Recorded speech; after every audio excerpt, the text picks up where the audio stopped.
Welcome, dear students. Hope you are well by the grace of Almighty Allah. I am well. Today, I am going to have a class with you on the topic right form of verbs. After completing the class, you will be able to select verb for the gap, identify the position of is or is, identify the subject and verb agreement, apply the right form of verbs. Forms of verbs. How many forms of verb are there in English? There are 5 forms of verbs we get in English. আমরা ইংরেজিতে সাধারণত এই present form, past form, past participle form, এই 3টা form পাই।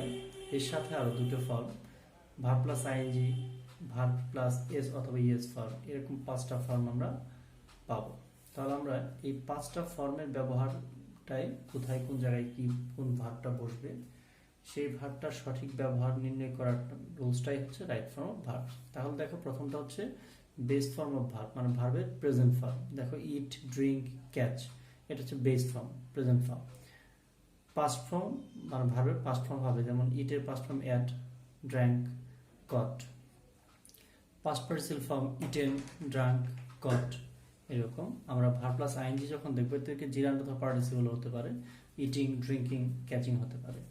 ওকে, আমরা ভার্বের সাথে যখন এস বা ইএস অথবা ইএস ফর্ম যোগ করব, তখন হবে ইটস, ড্রিঙ্কস এবং ক্যাচেস। এই ফর্মগুলো আমরা মূলত রাইট ফর্ম অফ ভার্বসের এই 5টা ফর্মটাই ভার্বের কোথায় বসবে, কোন ফর্মটা বসবে, সেটা নির্ণয় করার রুলসটাই হচ্ছে right form of verbs. Okay, আমাদের মনে রাখতে হবে, we have to keep in mind that there are 3 ways to learn. আমরা 3টা উপায়ে আমরা রাইট ফর্ম অফ ভার্বটা পড়বো বা জানবো। আমাদের 3টা উপায়ের ভিতরে প্রথমটা হচ্ছে আমরা ভার্বস উইথ অক্সিলারি ভার্ব, আমরা অক্সিলারি ভার্বের সাথে ভার্বের ব্যবহারটা কেমন হয় সেটা আমরা জানবো। এটা হচ্ছে একটা স্টেপ। আমরা দ্বিতীয় স্টেপ হচ্ছে ভার্ব উইথ টেন্স, বিভিন্ন টেন্সের সাথে ভার্বটা কি হয় সেটাও আমরা জানবো। তারপর হচ্ছে last one is some special rules with verbs. এই 2টা রুলস ছাড়াও আমরা কিছু স্পেশাল রুলস আমরা পড়বো, যেগুলো রাইট ফর্ম ভার্বসের ক্ষেত্রে খুবই গুরুত্বপূর্ণ। ওকে, দেখো, ভার্ব উইথ অক্সিলারি ভার্ব মানে হচ্ছে can, could, must, am is are, was, were, এদের সাথে যে ভার্বটা কি বসবে, কোন ফর্মে বসবে, সেটা আমরা শিখবো এই ফার্স্ট স্টেপে। সেকেন্ড স্টেপ হচ্ছে ভার্ব উইথ টেন্স, আমরা টেন্সের সাথে আমরা শিখবো। That means present, past and future টেন্সে, মানে আমাদের আরো যে প্রেজেন্টের ফর্মগুলো আছে, present indefinite, present continuous, present perfect, present perfect continuous, এইভাবে আমরা সবগুলো টেন্সের সাথে ভার্বের কিরকম ব্যবহার হবে সেটা আমরা শিখবো। এবং আমরা এট লাস্ট আমরা শিখবো সাম স্পেশাল রুলস উইথ ভার্ব। কিছু স্পেশাল রুলস আছে যেগুলো কনজাংশন রিলেটেড এবং 2টো পার্ট থাকে, কিছু স্পেশাল রুলস থাকবে, সেগুলো এই টিপসগুলো আমরা শিখবো লাস্ট 3 নাম্বার স্টেজে। সেগুলো হচ্ছে since, before, lest, if, etcetera, আরো অনেকগুলো আছে, এগুলো আমরা প্রথমে শিখবো এগুলো step by step. Okay, first step আমরা যাব, যে 1 নাম্বার স্টেপে আমরা শিখবো যে ভার্ব উইথ অক্সিলারি ভার্ব। আমরা অক্সিলারি ভার্বের সাথে ভার্বগুলো কি হয়। তবে এই ক্লাসগুলো, রাইট ফর্ম ভার্বগুলো জানার পূর্ব শর্ত হচ্ছে অবশ্যই তোমাকে অক্সিলারি ভার্ব সম্পর্কে ধারণা থাকতে হবে। আমরা জানি অক্সিলারি ভার্বগুলোকে 4টা ভাগে ভাগ করা যায়। একটা হচ্ছে, প্রথম হচ্ছে আমরা to be verb. To be verb মানে হচ্ছে am, is, are, was, were, shall be, will be, have been, has been, had been, shall have been অথবা will have been, এগুলো হচ্ছে টু বি ভার্ব। এবং টু হ্যাভ ভার্ব হচ্ছে have, has, had, shall have অথবা will have, এরা হচ্ছে to have verb. এখন আমরা টু ডু ভার্ব দেখবো, ডু, ডাজ, ডিড, এদেরকে আমরা টু ডু ভার্ব বলবো। ওকে, আমরা জানি যে কিছু মডাল অক্সিলারি আছে, যেমন can, could, may, might, shall, should, must, need, dare, use to, ought to, am to, is to, are to, was to, were to, have to, has to, had to. এই model অক্সিলারিগুলো আমরা এরপর ভার্বে কোন form বসবে, কি অবস্থায় বসবে, কোন রুলগুলো আমরা শিখবো। তার মানে আমরা এই আজকের ক্লাসটাতে আমরা শিখবো ভার্ব উইথ অক্সিলারি ভার্ব, মানে হচ্ছে এই অক্সিলারি ভার্বের সাথে ভার্বের কোন ফর্মটা বসবে, কোন অক্সিলারি ভার্বের সাথে কোন ফর্ম বসবে, সেটা আমরা আজকের ক্লাসে আমরা শিখবো। ওকে, প্রথমে আমরা দেখে নিব যে আমরা principal verb with to be verb, মানে হচ্ছে আমরা টু বি ভার্বের সাথে প্রিন্সিপাল ভার্বটার কোন ফর্মটা বসবে। দেখো, প্রিন্সিপাল টু বি ভার্ব 2 ভাবে ব্যবহার হতে পারে, একটা হচ্ছে ইন অ্যাক্টিভ ভয়েস, একটা প্যাসিভ ভয়েসে ব্যবহার হতে পারে। টু বি ভার্বটা 2 জায়গায় ব্যবহার হতে পারে, একটা হচ্ছে অ্যাক্টিভ ভয়েসে, একটা হচ্ছে প্যাসিভ ভয়েসে। তাহলে টু বি ভার্বটা যদি অ্যাক্টিভ ভয়েসে হয় তাহলে কি হবে। টু বি ভার্বটা যদি অ্যাক্টিভ ভয়েসে হয় তখন আমরা ভার্বের সাথে আইন যোগ করব। আমরা যখনই আমরা টু ভার্বের সাথে টু ভার্বটা দেখবো অ্যাক্টিভ ভয়েস যদি হয় তখন আমরা সেটা অবশ্যই আমাদেরকে ভার্বের সাথে আইন যোগ করতে হবে। দেখো দে আর মেকিং নয়েজ, এখানে তারা গোলমাল করছে, তার মানে হচ্ছে তারা নিজেরা যেহেতু গোলমালের কাজের সাথে সম্পৃক্ত, এটা হচ্ছে অ্যাক্টিভ ভয়েস সাবজেক্ট দে, তাহলে এখানে আর হচ্ছে টু ভার্ব, তাহলে আমরা এরপরে ভার্বের সাথে আইন যোগ করলাম। তার মানে হচ্ছে আমরা যখনই টু ভার্ব পাবো অ্যাক্টিভ ভয়েসে তখন আমরা এরপর ভার্বের সাথে আইন যোগ করবো। My mother will be cooking food, এই মাই মাদার এটা হচ্ছে অ্যাক্টিভ ভয়েসের একটা পার্ট, যার জন্য উইল বির পর কুকিং ভার্বের সাথে আইনজি করলাম। ওকে, আমরা এখন দেখব যে যদি টুই ভার্বটা প্যাসিভ হয়, তাহলে টুই ভার্ব যদি প্যাসিভ হয় তখন অবশ্যই আমাদেরকে টুই ভার্বের পর ভার্বের সাথে ভার্বের পাস্ট পার্টিসিপল ফর্মটা ব্যবহার করতে হবে। টি ইজ গ্রোন ইন বাংলাদেশ, এই টি এর পর এখানে ইজ আছে, ইজটা হচ্ছে টুই ভার্ব। এখন কথা হচ্ছে টি তো নিজে জন্মায় না, নিজে নিজে উৎপন্ন হয় না, সেটাকে উৎপাদন করার ব্যবস্থা করতে হয় কৃষকদেরকে। সো এটাকে প্যাসিভ ভয়েস, যার জন্য আমরা এই ইজটা প্যাসিভ ভয়েস হওয়ার কারণে, প্যাসিভ ভয়েসে টুই ভার্ব হিসেবে বসার কারণে আমরা এখানে গ্রো এর past participle form grown use করলাম।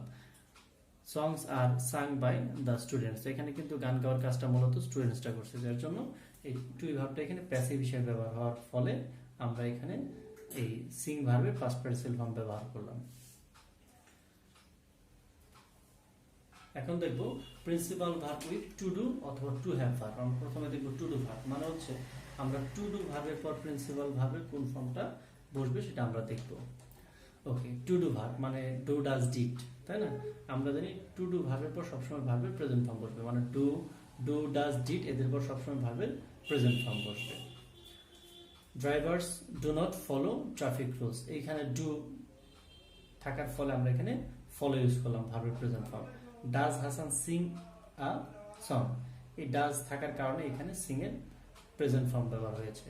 The players did not play, এখানে ডিড হওয়ার কারণে এখানে আমাদের ভার্বের প্রেজেন্ট ফর্ম বসলো। তাহলে আমরা টু ডু ভার্বের পর সবসময় ভার্বের প্রেজেন্ট ফর্ম ব্যবহার করব। এখন আমরা আসবো টু হ্যাভ ভার্বে। টু হ্যাভ ভার্বে আমরা সবসময় ভার্বের পাস্ট পার্টিসিপল ফর্ম ব্যবহার করব। তার মানে have, has, had, have, has, had এদেরকে বলে টু হ্যাভ ভার্ব। তাহলে হ্যাভ, হ্যাজ, হ্যাড এর পরে সবসময় ভার্বের আমরা কোন ফর্ম ব্যবহার করব? পাস্ট পার্টিসিপল ফর্ম ব্যবহার করব। এগুলো আমাদেরকে মনে রাখতে হবে। My father has just arrived, এখানে এই যে হ্যাজ থাকার কারণে আমরা এখানে অ্যারাইভড ব্যবহার করলাম ভার্বের past participle form. Why have you called, এই হ্যাভ থাকার কারণে আমরা এখানে কলের পাস্ট পার্টিসিপল ফর্ম কল ব্যবহার করলাম। If you had invited me I would have attended the party. খেয়াল করে দেখো এখানে হ্যাড থাকার ফলে আমরা এখানে ইনভাইটেড ভার্বের পাস্ট পার্টিসিপল ফর্ম ব্যবহার করছি। আবার এখানেও খেয়াল করে দেখো would have, that means have আছে, হ্যাভ থাকলে আমরা হ্যাভের পরে কি ব্যবহার করব? ভার্বের পাস্ট পার্টিসিপল ফর্ম অ্যাটেন্ডেড। তার মানে সেন্টেন্সটা হচ্ছে if you had invited me I would have attended the party. তাহলে আমরা এই স্লাইডে আমরা আমাদের বেসিক রুলসটা হচ্ছে যে ডু ভার্বের পর সবসময় আমরা ভার্বের প্রেজেন্ট ফর্ম ব্যবহার করব, আর হ্যাভ ভার্বের পর সবসময় ভার্বের পাস্ট পার্টিসিপল ফর্ম আমরা ব্যবহার করব। ওকে, এখন use of verbs with modal auxiliary, তার মানে মডেল অক্সিলারির সাথে আমাদের ভার্বগুলো কিরকম হবে। আমরা দুইভাবে মডেল অক্সিলারি ব্যবহার করব। একটা হচ্ছে আফটার অনলি মডেল, শুধু মডেলের পর আমরা কি ব্যবহার করব, আর মডেলের পর যদি বি থাকে তখন আমরা কোন ভার্ব ব্যবহার করব। আমরা দেখো মডেল অক্সিলারিকে এখানে দুই ভাগে ভাগ করে দেখাচ্ছি। একটা হচ্ছে শুধু মডেল, আর একটা হচ্ছে মডেলের সাথে বি। যদি শুধু মডেল থাকে তাহলে মডেল অক্সিলারির পর ভার্বের প্রেজেন্ট ফর্ম বসবে, আর যদি মডেলের পর বি থাকে, যেমন এখানে দেখো মডেল আছে, মডেলের পর ভার্বের প্রেজেন্ট ফর্ম। আমি আবার বলছি, আফটার মডেল যদি মডেল অক্সিলারি থাকে কোনো সেন্টেন্সে, তখন মডেল অক্সিলারির পর ভার্বের প্রেজেন্ট ফর্ম বসবে। এখানে দেখো we could solve the problem, এই যে কুড থাকার কারণে আমরা এখানে কুডটা মডেল অক্সিলারি, তারপরে আমরা কি করলাম? সলভের ভার্বের প্রেজেন্ট ফর্ম করলাম সলভ। ওকে, আফটার মডেলের পর যদি বি থাকে তাহলে আমরা কি ব্যবহার করব? ভার্বের পাস্ট পার্টিসিপল ফর্ম ব্যবহার করব। এক্সাম্পল দেখো, the problem could be solved by us. এখন দেখো এই যে প্রবলেম কুডটা হচ্ছে মডেল অক্সিলারি, কিন্তু কুডের পর কি বসছে? বি বসছে। তাহলে যদি বি বসে, মডেল অক্সিলারির পর বি থাকলে আমরা অবশ্যই ভার্বে কোন ফর্ম ব্যবহার করব? Past participle form. সলভের পাস্ট পার্টিসিপল ফর্ম সলভড। তাহলে এই বিষয়টা হচ্ছে যে মডেল অক্সিলারির পর ভার্বের প্রেজেন্ট ফর্ম, আর যদি মডেল অক্সিলারির পর বি বসে তাহলে বি এর পর ভার্বের পাস্ট পার্টিসিপল ফর্ম আমরা ব্যবহার করব। তবে যদি আমরা অক্সিলারি ভার্বগুলো মুখস্থ না থাকে তাহলে আমাদের পক্ষে কিন্তু রাইট ফর্ম ভার্বসটা করাটা অনেকটাই ডিফিকাল্ট হয়ে যাবে। তাহলে আমরা স্পেশালি যারা নিউ লার্নার্স আছে, বিশেষ করে 6-7 স্টুডেন্টস, তারা অবশ্যই এই অক্সিলারি ভার্বগুলো মুখস্থ রাখবে, না হলে এটাকে কোনোভাবে ওভারকাম করা, রাইট ফর্ম ভার্বসের প্রবলেমগুলো ওভারকাম করা সম্ভব হবে না। সো আমরা কিছু প্র্যাকটিস করব। প্রথম হচ্ছে এখানে কিছু ভার্ব দেওয়া আছে হ্যাভ, বি, ড্র। এক নম্বরে আছে the singer and musician dash sang the song. এখন খেয়াল করে দেখো এখানে গ্যাপের পর আছে ভার্বের পাস্ট পার্টিসিপল ফর্ম। তার মানে আমরা এখানে কি ব্যবহার করতে পারি?